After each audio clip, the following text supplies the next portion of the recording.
Zadar. Zadar. Zadar. Zara.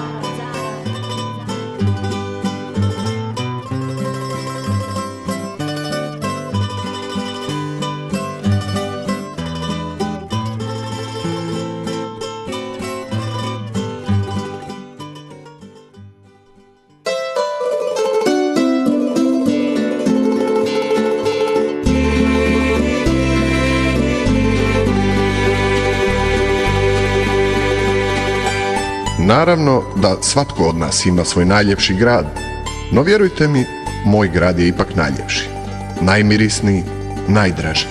I zato bih vam htio reći barem 2-3 riječi o njemu, njegovim ulicama, crvenim krovovima, njegovim ljudima što mu dušu daju.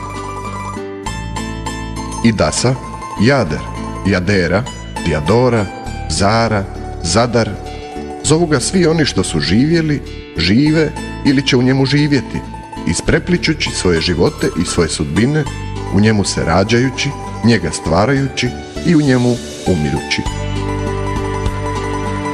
Kamo god njegovim ulicama prošao, osjeti čovjek onaj drhtaj, onu životnu silu koja već tisućama godina tuda teče. Tim istim ulicama, no uvijek nekim drugim ljudima. Evo, na primjer, dođite na forum, velebni trg vječnog rimskog carstva ili barem njegovih ostataka. Tada se Zadar zvaše Jader. Ne, nije ni ovo izgrađeno na čistoj zemlji i kamenu. Pod temeljima rimske civilizacije zatrpana stoji jedna druga, još starija. Iliri i njihovo liburnsko naselje, tadašnja Idasa. No kad biste još malo dublje zagrebli, pronašli bi ostatke ljudi iz starijeg kamenog doba. Na površini pak, na tom vječnom Jadru, kasnije je rastao neki drugi, noviji Zadar. Uvijek na ostacima onih prethodnih Zadrana, Zaratina, Dijadorana, Jaderana, Jadasina i tko zna kako se zvaše oni još stariji. A sve to zbog svoje burne, ali bogate prošlosti.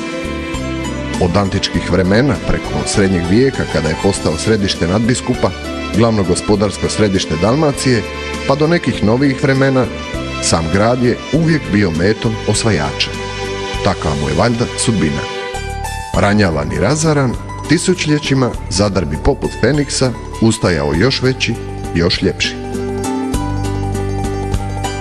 Danas, taj biser sjeverne Dalmacije, podno planine Velebit, okružen svojim draguljima Jadranskoga mora, sjaji jače no ikad u krilu svoje Hrvatske.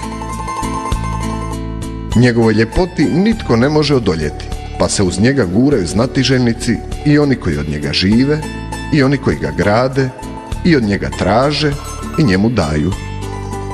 Pa se pruža grad po svojoj ravnici.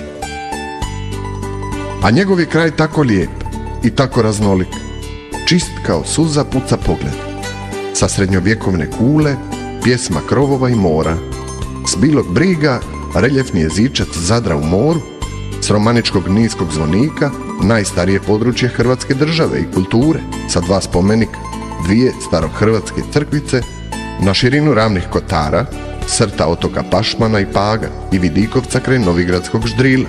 Sve lebita masivnost njegova i sunce nad glavama otoka, a s tvrđave Sveti Mihovil na otoku Ugljanu, pruža se, prostire i navire oku stotine slika.